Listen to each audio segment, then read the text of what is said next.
Salut, c'est Anthony, je suis ravi de vous retrouver pour cette nouvelle vidéo consacrée aux revenus passifs et plus particulièrement au mythe des revenus 100% passifs, que ce soit dans le domaine de la bourse ou de l'immobilier. Mais juste avant ça, je tenais sincèrement à vous remercier parce que récemment, on a passé la barre des 40 abonnés à la chaîne. Donc voilà, on fait grandir chaque jour la communauté de celles et ceux qui se donnent pour objectif d'atteindre la liberté financière. Donc vraiment, merci à vous. Mine de rien, ça me met une petite pression parce que je me dis maintenant, c'est à moi d'honorer cette confiance et de vous proposer des vidéos toujours plus qualitatives.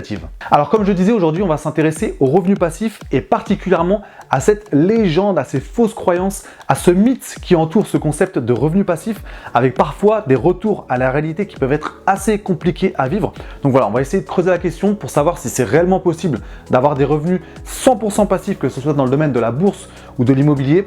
Comme d'habitude, ce sera principalement mon opinion personnelle qui va parler. Vous aurez le droit de ne pas être d'accord, ça pourra faire l'objet de débats dans les commentaires en dessous de la vidéo. Mais vraiment, ça me paraissait important, vu tout ce qu'on voit sur Internet depuis quelques mois, voire quelques années, autour de ce concept de revenu passif, d'un petit peu creuser la question pour voir encore une fois si c'est réellement possible d'avoir un revenu 100% passif, que ce soit dans le domaine de la bourse ou de l'immobilier. Alors si on devait donner une définition à ces revenus passifs, on pourrait définir cela comme des revenus qui nous permettent de recevoir de l'argent même lorsqu'on n'y travaille pas activement. Donc c'est vraiment l'opposé d'un revenu actif dans lequel finalement on échange son temps contre de l'argent. Donc voilà, tout ce concept de revenu passif concerne finalement tout ce qu'on est capable de générer sans avoir à lever le petit doigt. Alors je suis volontairement provocateur quand je dis sans avoir à lever le petit doigt, parce que vraiment aujourd'hui on trouve de tout sur Internet.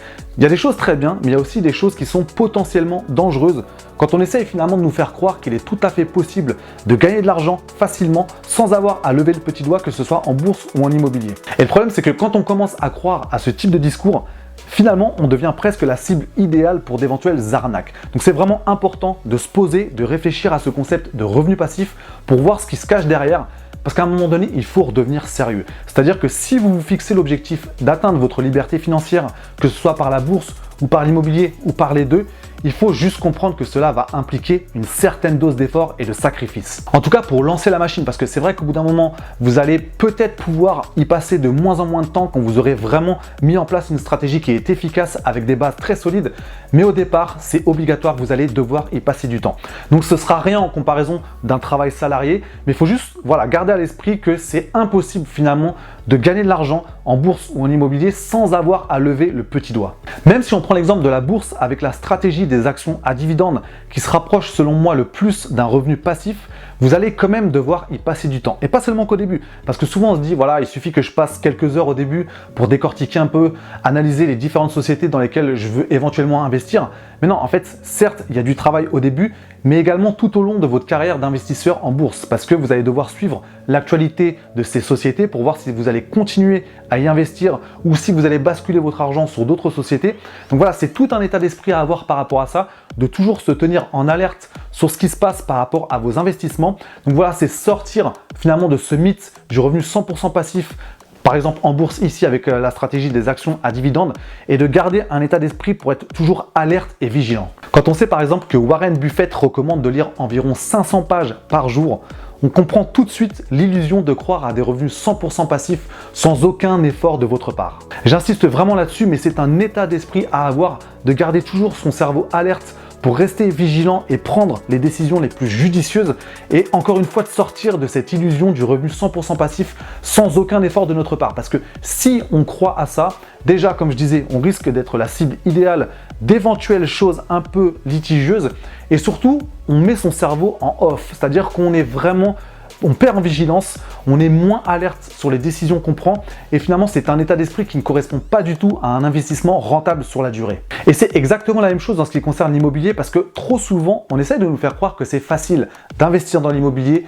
de percevoir des revenus sans avoir rien à faire. C'est comme ça qu'on nous présente l'investissement en immobilier la plupart du temps. Encore une fois, je sais qu'il y a plein de personnes qui sont rigoureuses dans ce domaine-là, mais il y a aussi beaucoup de personnes qui nous vendent du rêve par rapport à ça. Parce que même si vous décidez de déléguer tout ce que vous pouvez déléguer, c'est-à-dire les travaux, la gestion locative, la comptabilité de vos appartements, etc., si vous déléguez tout ça et que vous envoyez le signal que vous ne voulez pas du tout vous en occuper, vous risquez sincèrement d'avoir des grosses surprises, des mauvaises surprises avec des conséquences financières importantes. Et je prends toujours l'exemple de Gilles Grimm, un des plus gros investisseurs immobiliers en France, qui jusqu'à 50 appartements gérait tout lui-même. Et ça m'avait vraiment impressionné quand j'avais vu ça dans une interview, quand il a annoncé, voilà, moi jusqu'à 50 appartements, c'est moi qui faisais tout. J'allais frapper aux portes pour récupérer le loyer, j'allais faire l'entrée, l'état des lieux d'entrée, l'état des lieux de sortie, la signature des bails, les quittances de loyer. Quand je me suis aperçu que jusqu'à 50 appartements, il était capable de le faire tout seul, je me suis dit, ok, lui, il mérite réellement la fortune qu'il est en train de construire parce qu'il met vraiment du sérieux, il met du cœur à l'ouvrage, il fait des sacrifices, il fait de gros efforts pour vraiment construire un patrimoine important. Donc voilà, j'insiste encore une fois là-dessus, c'est une question d'état d'esprit. N'envoyez pas le signal de quelqu'un qui ne veut rien faire, qui veut juste placer son argent et récupérer des bénéfices par rapport à ça, ou des dividendes ou des intérêts sans avoir rien à faire, parce que encore une fois, vous risquez d'avoir de grosses mauvaises surprises. À la rigueur, il y a peut-être un domaine qui pourrait nous permettre de placer notre argent et de recevoir en contrepartie des intérêts sans avoir rien à faire, c'est le livret A. Mais quand on regarde le rendement du livret A, on se dit ok, il faut que je trouve une autre stratégie si je veux atteindre la liberté financière.